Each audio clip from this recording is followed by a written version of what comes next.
The engine ticked, cooling down. Max switched off the ignition. His phone screen glowed in the darkness. Another hour to go, maybe 2. He glanced at the deserted street. A lone streetlight flickered, casting long, dancing shadows. Across the street stood Benny's Diner, a relic of the past. Its neon sign, half-lit, buzzed with a tired hum. Max rubbed his tired eyes. Another night on the road. He was used to the solitude, the quiet hum of his car, the endless scroll through delivery apps. Tonight, however, felt different, a prickling on his skin. He couldn't shake off the feeling of being watched.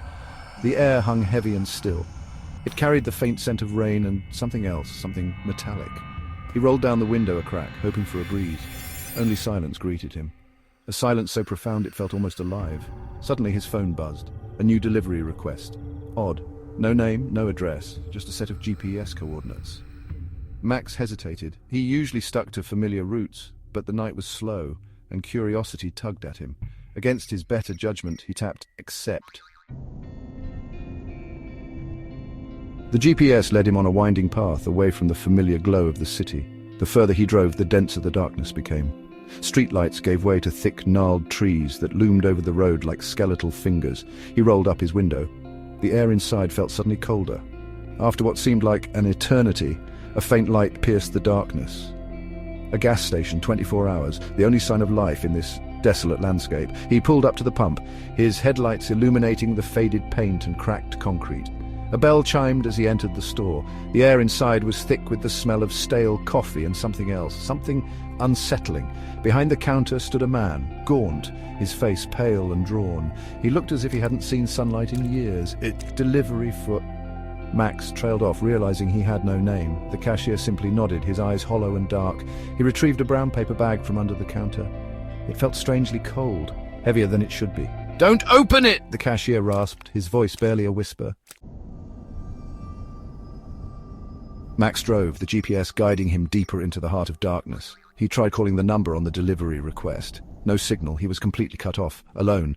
The trees pressed closer, their branches twisting like tormented souls. The air grew heavy with dread. He could feel his heart pounding in his chest. Each turn brought him closer to something sinister. He just knew it. His headlights illuminated a rusted wrought-iron gate overgrown with ivy. The GPS told him to stop. He got out. The silence was deafening, broken only by the sound of his own breathing. He approached the gate, hesitant. As he pushed it open, a low growl echoed from the darkness beyond. A long, winding driveway snaked through the trees, leading to a house. If you could even call it that, it was a hulking mass of shadows and decay.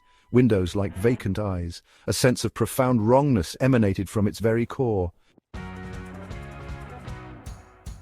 He walked towards it, each step heavier than the last. He could feel his pulse quicken, his mouth dry. He raised his hand to knock, but stopped. Something was wrong. The air hung thick and still. And then he saw them, shadows moving in the windows, not human, too tall, too thin. Their eyes glowed with an unnatural light. He stumbled back, the bag slipping from his grasp. A low growl vibrated through the air. He didn't wait to see more. He ran faster than he ever had, back to his car. The engine roared to life. He slammed it into gear, the tires spitting gravel as he sped away. The GPS still showed the house, as if beckoning him back. He ripped it from the dash. He didn't need directions.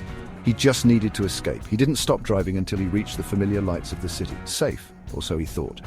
He checked the delivery app. Gone, the request, the number, everything. As if it never existed. He sat in his car, shaking. The darkness still clung to him, and he knew, deep down, that he was never really safe. The house was out there, waiting.